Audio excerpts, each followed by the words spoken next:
whole idea with game design is that it's interactive. And by having the wherewithal, the capacity, the space and the energy and the intent to push any kind of decision making or movement or activity or choice or mechanism onto your participants instead of you sort of driving everything and saying everything and doing everything, it's gonna work better because people are more involved, they're more engaged, they have to be more present instead of just kind of spacing out and waiting for you to finish. So let's talk about a couple ideas and principles of game design. As a profession, game design is its whole own thing called ludology.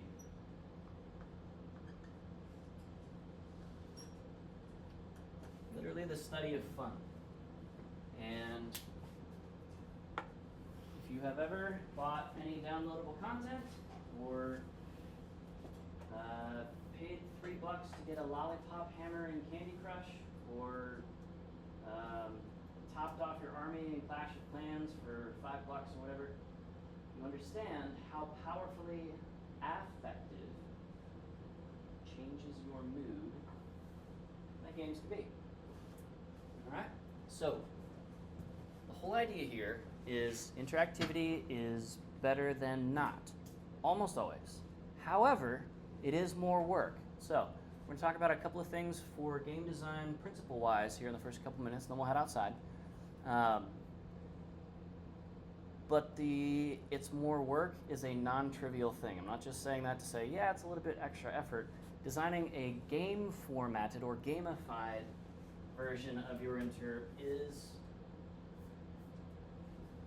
easy to design and really, really, really hard to design well. For it to be elegant, for it to be lots of fun instead of, oh God, it's an icebreaker and I'm an introvert and it's, oh God, this guy's making me done wrong. Games bring us to an interactive place that's uncomfortable. Okay? So, remember, eyes on the prize, we are interpreting things that are important to us. For me, like my bride, my chicky nuggy, sweet, sweet Emmy. Okay? And this is not anybody important to you guys, super important to me. So with our interpretation, the goal is not to get others to appreciate the specific person or thing that we appreciate. It's to find what connects us and them to what is represented by this. The topic is not the point typically. Okay? Cool. Not the point for everybody else because they have no idea what your sense of the topic is until you take them through it. So, our goal for today is to start to learn how to build useful and fun games from scratch for the purposes of forestry communication, basically, interpretation. All right? Our workflow here is going to be to identify favorite moments or a feeling, a key feeling that you want your participants, now players, to feel. All right? We're going to build everything around that. So, how do people tend to think about the topic that you're interpreting? And then beyond how do they think about it, how do they feel about it? What emotions are attached to that thing, that concept, that topic? And then you go hard in the direction of picking and curating the game mechanics that bring about that kind of a sense or that kind of emotional sort of pulse or payload, okay? And from there, the game mechanics, while your players are playing the game, they experience that correlated emotion, and in that way you have delivered on that favorite moment by sort of engendering in folks a particular sort of emotional trigger or cue, okay? So, successful games, successful media, successful songs like we were going through last Wednesday, movies, novels, whatever, fan fiction, if you're into Archive of Our Own or something like that. the really powerful ones get you not at a brain level, not just at a brain level, but at a heart level, okay? So, a successful game provides strong and effective emotional triggers through the mechanics, okay? So, 7 emotions we can measure on people's faces using biometrics because we live in a surveillance state now. Happiness, anger, fear, disgust, fiero, love, etc. Okay? These are basic, very broad groupings. And we can nuance it more than that, but really, we don't want to, because everybody is individual and different, we don't necessarily want to get too much into more specific emotional directions than that, okay? So, here we go. Here's what the experts say about game design. The game industry is significantly bigger than the movie industry. And that blew a lot of people away when it happened, but back in 2016 when Pokemon Go, yes, it's 10 years old, debuted and was the fastest game to ever cross $1 billion with a B dollars in revenue, nobody was really surprised because people feel strongly about Pokemon. Does that make sense? Do any of you have a favorite Pokemon? I'm not going to ask you, but anybody have a favorite Pokemon? Why? Why do you have a favorite Pokemon? It doesn't make sense. They don't even exist, really. How does thinking about your favorite Pokemon make you feel?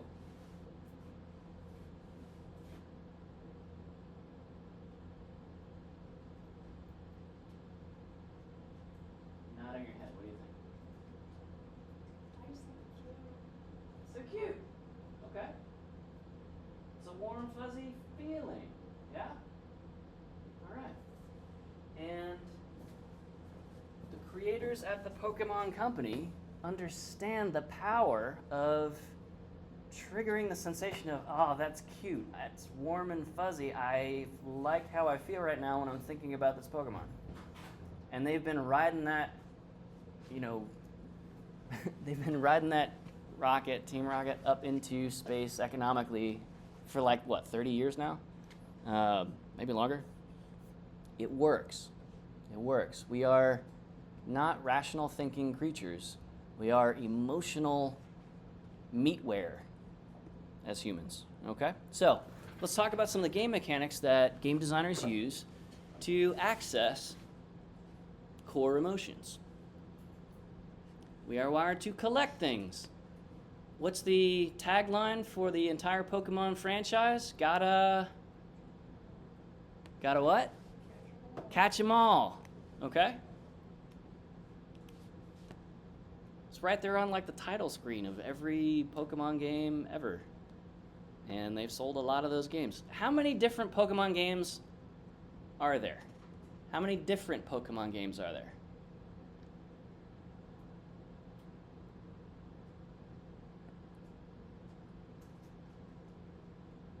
A couple?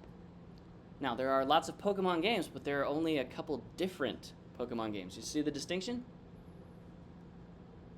Tapping into core emotions with cute creatures or dorky creatures, or some of them are sort of cartoonish but sort of revolting creatures. They're offensive in their way. They can just keep churning out more and more DS games and Switch games forever. And it's the same thing, over and over and over. It's like Madden or NBA 2K, fill in the number. It's just sort of the same thing recooked, and occasionally they update the 3D models, but some of them are super old because they don't have to. It already works great. Okay, so collecting things is powerful. It's so powerful. All right, my list of games here is a little bit outdated because I'm old and tired and punk and uncool. So, help me update this list to 2026. Are there any games that you guys are playing lately in which you have a score? You gather points, which are just some made-up value, some currency. Any games like that? Give me some examples. Anybody? Points. Poker. Right? You collect points, you gamble points, and sometimes it's mapped onto dollars. More points is better. Yeah. Anybody else? Think of any modern games that have collecting or gathering points, which are really the same thing. You're just gathering points instead of Pokemon. Same difference. Any modern equivalents of these? Yeah.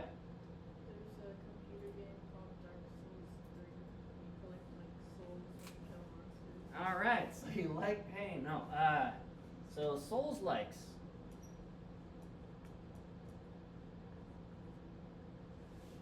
And what's the point accrual in, or what's the score increasing? Monkey brain number go up mechanic in Dark Souls 1, 2, or 3, or any of the others like it. There's a ton of them. You like get souls and then you like put them back into your character to like get more strength or more dexterity or Yeah. So more broadly, role-playing games in general. They're not just playing a role of a ranger or a summoner or a barbarian or battlemaster fighter or whatever. It is also going up in levels, collecting experience points. Sometimes they're called souls, sometimes they're called coins. If you're a Sonichu fan, they're rings, I guess. I don't know. That's a deep cut.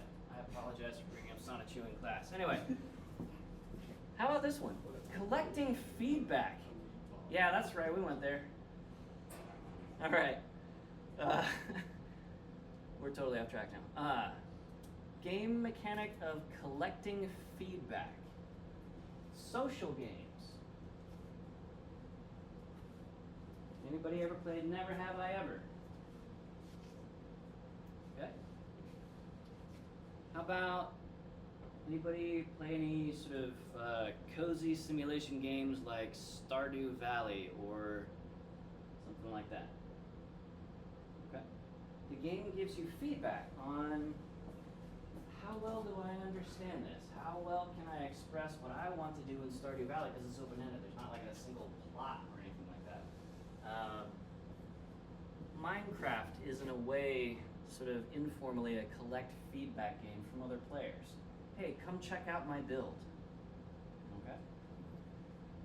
And then there are economies, where the game is, among other things, a simulation of trade, barter, money making, and stuff like that. So some older examples would be World of Warcraft, which is still cranking along, decades later. EVE Online has a complex, real-world-like entire economic simulation.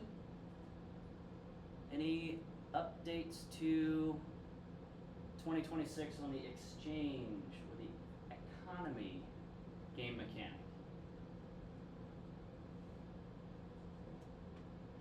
Monopoly is a classic one from 100 years ago. Meant to taught a moral lesson of how capitalism is evil.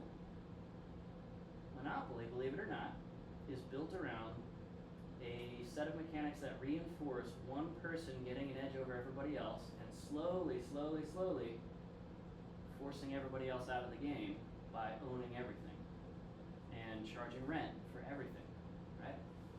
100 years ago, the early stage capitalists predicted what it's like to be alive in 2026. Okay? Other modern updates to the exchange or economy type game. Trading, bartering, making the most money, running missions to get paid. Yeah. I like Settlers of Catan. Settlers of Catan. All right. That one's more like trading resources rather than money, but some of the versions of it have money. Yeah. There's a ton of expansion packs for it. Yeah. And they add different elements to the economy, like Seafarers of Catan or Knights of Catan or whatever. They all have like a cost or a barter value associated with whatever new resources are introduced, and it's a new way to take over all the territory, get the most victory points. Okay? Cool. All right. How about customization? If you know what the phrase, but it's my OC means, then you probably understand how powerful and emotionally affective the ability is to customize something within the range of the game's setting. It's diegetic, or in-game universe. Okay? So diegetic means internal to the setting, the narrative, the story, the understanding of the characters in the game or fictional universe. Okay? Have you guys ever played a game where you get to customize something? Typically your main character, or maybe the space that you carve out for yourself on your Minecraft map. Any examples of modern games that heavily emphasize the customization?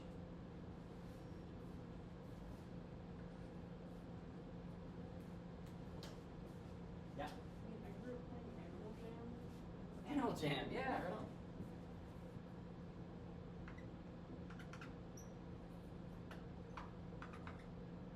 About 14-year-old brain rot.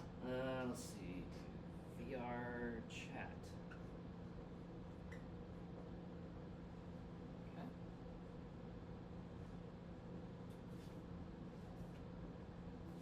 If any of you guys have ever spent a bunch of hours grinding or a short amount of time with your credit card buying skins on modern Call of Warfare, Duty, all those games that are just microtransaction hell, people are spending money so that they can, or spending lots of hours grinding on, like a battle pass or something like that, so they can have the same weapon or tool or effect in the game, but that has a different shader or texture applied to it, or it just looks a little bit different. Fortnite is hugely, hugely, hugely monetizing customization with cross-licensing from, God, I don't even know anymore.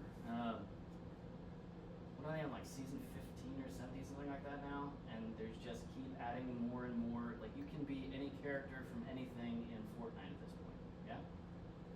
And that's a powerful thing.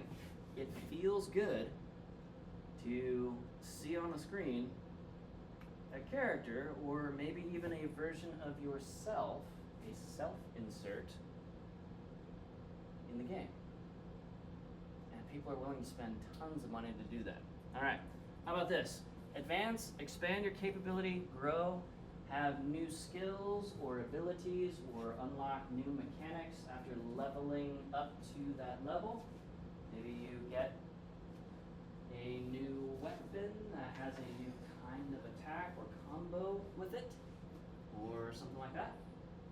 You guys think of any modern games in 2026 that have an progressive advancement of the kinds of things you can do? Dungeons and Dragons is huge into this, and all of the other tabletop role-playing games. It's an indie renaissance right now with Shadow Dark and Matt Mercer put out lately. Other examples of games where you can do something new that you could never do before as a level 1 character or as a new player. Yeah. Terraria. Okay, excellent. You're right. Baldur's Gate. Baldur's Gate. Baldur's Gate 3 lately. Yeah?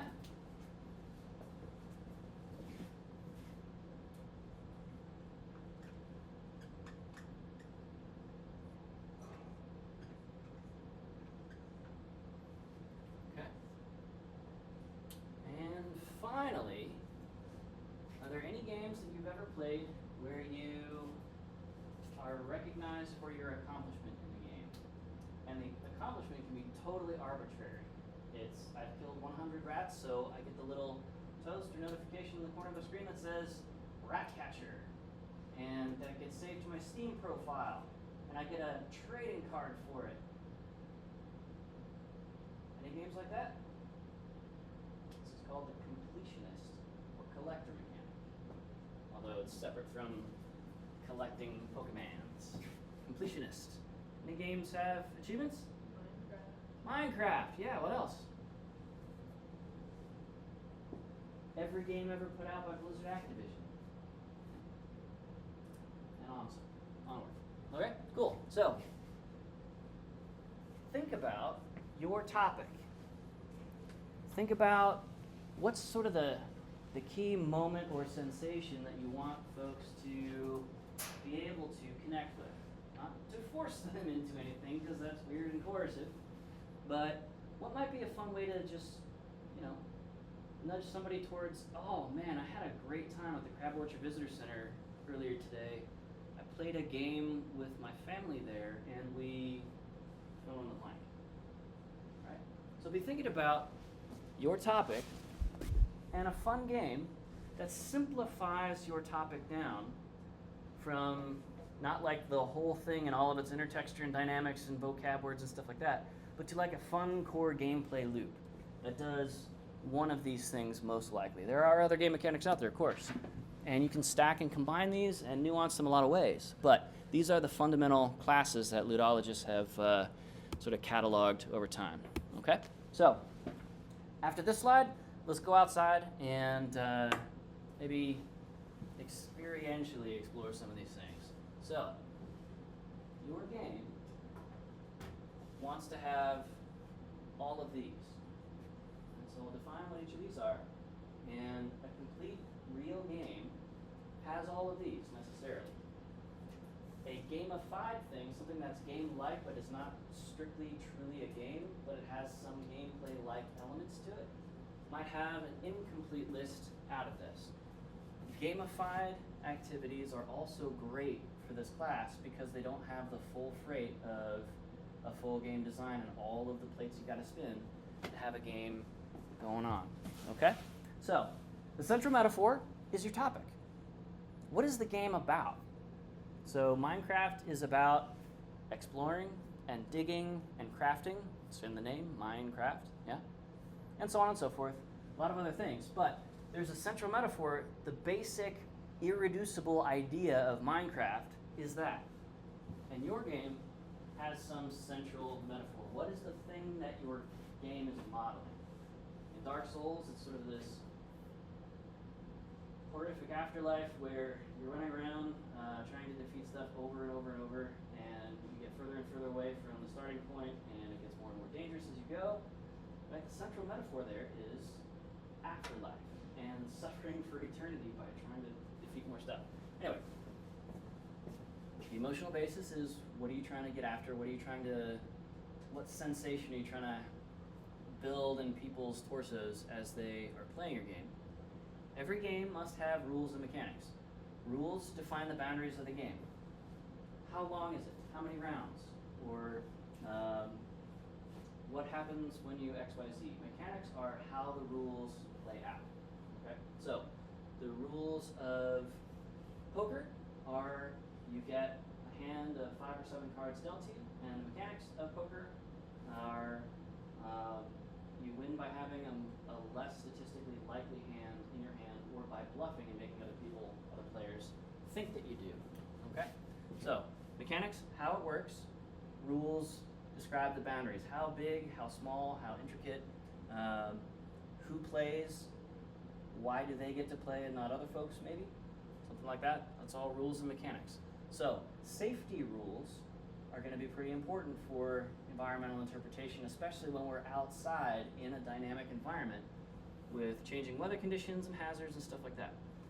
We want to have, if your game is to be seen as fair, it doesn't have to be, but if you want it to feel like it, everybody needs to start out with a fair initial playing condition. In chess, both players on either side of the board have the same pieces that can move in the same ways. Now, there is a non-zero statistical advantage to going first, or going second in certain games. But the moment, the instant before gameplay starts, if everybody's on equal initial footing, even something like football or soccer, right? Both teams have the same number of people on the field with the same types of roles going on, offensively or defensively, and then the game plays out, and one is better than the other, or more clever, and that one wins. But equal initial footing. You need to have some idea of, is this a purely competitive game? Is it a team versus team competitive game, so internally cooperative, externally competitive? Or is it totally cooperative game? We're all on the same team together, and we advance towards the goal of the game, the victory condition, together. All right? All games provide rapid and iterative strategy feedback. So, when you are playing Animal Crossing and you try to do something and it doesn't work, if the game shuts down, if you just died and that's the whole game, and you don't respond like in a Souls-like, that's not a real fun game because you didn't know how to play the game, and now you're punished for trying to play the game and you can't play the game because you just died, or your character just died, not you. Okay? So this is why games with highly complex strategy options in their mechanics have a lot of short rounds, so that I can make this move on round one and see how the world or the game state changes after that. And then on round two, I make this other move and I see how the game state changes, and I get a sense of, okay, this strategy is working, or I need to pivot. If you're locked into a strategy from moment one and you can't change anything after that, that's not a lot of fun. You have to pick the perfect line the first time, and that's very frustrating or difficult for a lot of people. All right? Progression means that the last couple of rounds or cycles or turns or whatever minutes of the game are very different than the first minutes of the game, with things like skill advancement or the economy of the game, like your score is much higher at the end of playing Super Mario versus when you start, because Nintendo's designers figured out back in the 1980s that it feels bad for the score to ever go down. So they pulled that mechanic out. A totally arbitrary choice, specifically one of progression. In a lot of Mario type games, so platformer games where you're jumping from spot to spot and not trying to get eaten by a Goomba or a Koopa Troopa or something like that, or a Thwomp or a Thwimp, you can't go backwards. The character physically can't go backwards once the screen has scrolled forward that far. Now, in more modern games that are fully 3D environments and stuff like that, going back to the start is maybe a specific mechanic of a Souls-like or a roguelike game, but generally speaking, unless that specific going back to the starting condition is the point of the game, the message of the game, the central metaphor, then you want people to feel like they're awesome by the end of the game. Like, man, look how huge my score is, or look how customized my thing is, or look at all these different skills that my character can do, okay? And that character is a representative role. If you're interpreting the Civil War, maybe your game, the players are Civil War soldiers, or whatever. Okay? If you're playing a Pokemon game, what is the representative role that you as the player play through the character? Anybody? You are a Pokemon blank. Trainer, exactly. And the things that you do, the mechanics that are available to you, the skills and options and equipment that you have, or your character has, represent things that make sense in that central metaphor. I can't catch them all if I'm not a trainer. It doesn't make sense to play a fireman in a Pokemon game, okay? Unless it's like a Charmander specific focused game.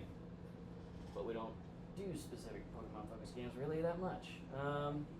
Every game has an internal economy. What are the points? Are there different kinds of points? Are all souls created equal in the Souls-like? Or are there like common souls that are dropped by trash mobs and legendary souls that are dropped by, I don't know, what's that one lady with the really long sword that always kills everybody and frustrates folks when they're trying to speedrun it, but they can't? Like that one matters differently? That's a totally arbitrary choice. Maybe there's a prestige in being able to defeat a very hard boss in Dark Souls 3 but maybe the soul that you get from that doesn't count any more than from a trash mod. So you have to make a choice in how am I gonna farm up more souls. Okay, so the internal economy, whatever it is, the cards that you get in poker, the cards that you discard in poker and get fresh ones, maybe, all part of that internal economy. The little droplets of experience that sort of sit and float on the ground in Minecraft that you can pick up, those are part of that game's economy. Okay? So it's not just money stuff. It is whatever you can gain or lose or trade or buy or sell or whatever. All parts of the economy. Finally, for us specifically, you are tuning the game dynamically as it goes. It is too precious to have time with our people, our audiences, our players, our participants, to just turn them loose on a game and be like, all right, you guys play, I'm gonna go bait. Instead, you're interacting, you're providing the mechanics. Maybe you're tuning the mechanics up and down in difficulty or creativity or different options available in front of the players in any given round as part of the communication of the central metaphor. So in playing sharks and minnows to demonstrate predator-prey dynamics as a central metaphor in sharks and minnows, a playground game, right? Small children love to play sharks and minnows. It's fun for grown-up kids too. You can change the nature of any round of sharks and minnows, or maybe it's wolves and rabbits, or wolves and elk in Yellowstone. Right? Same central metaphor of predator and prey, just different species. And you say, all right, last winter was a really hard winter. We're just going to pull 5 of our elk out of the game for this round. We'll come back next round. But the wolves are going to have to survive on fewer elk this year because it was a hard winter.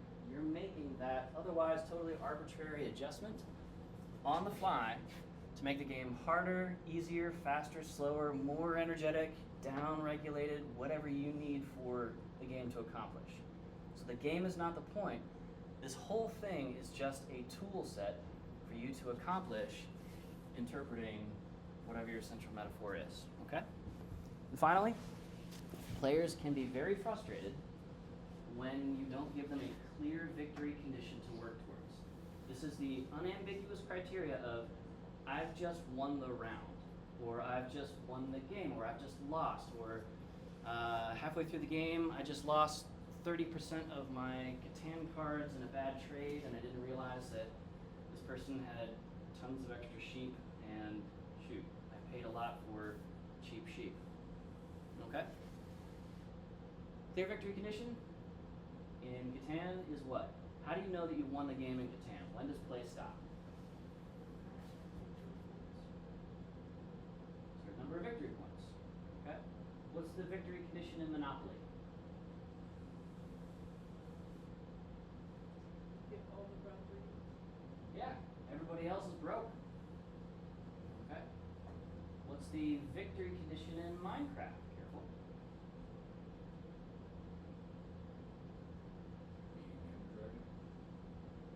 Yeah. And you can still play after that, or maybe you never go fight the Ender Dragon. But Notch, back in the day, when he was coding Minecraft in his mother's kitchen, charming, now he's a billionaire.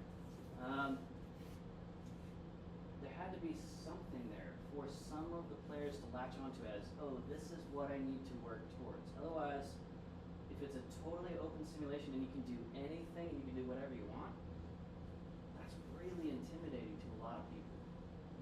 Right? So that's why this class scaffolds things like the entire semester in a very specific progression of class exercises and lectures and so on and so forth. Okay? Cool. So, we've got to have all these things for a game-like thing or a gamified activity or thematic point on your outline.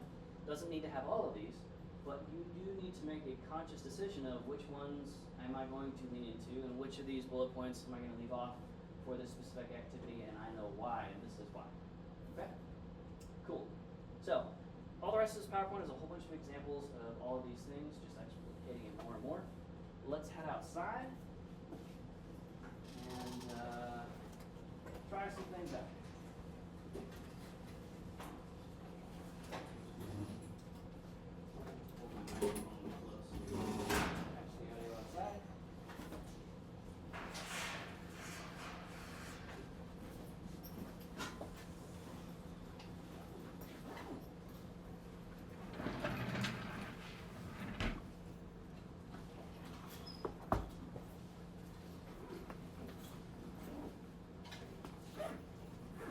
guys are packing up, here's a thought question for you. In Baldur's Gate 3, or in Mass Effect, or in any of the other games where your character has a potential romantic companion or a romance arc, that's not the main plot, but it's like a thing you can do on the side for all of you shippers out there. What kind of a game aspect does that romantic option or arc or set of choices and role-play encounters, what does that represent on our list? Let's see if we can figure any of these out in the wild. Yeah. Emotion basis. What kind of an emotion basis? Love. Yeah. Think of any of the dumb things that you heard somebody do in the name of love. And that illustrates how powerful our desire to experience that is. We'll do it imaginarily in a game. Or if you're a total freak, you'll like lead somebody along and then lead to that character dying off, like what's her face in Mass Effect. He's always killing off the one with the mask. Anyway. Alright, cool. Let's head outside.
Yeah, let's meet up during office hours sometime, Okay. and we can put together a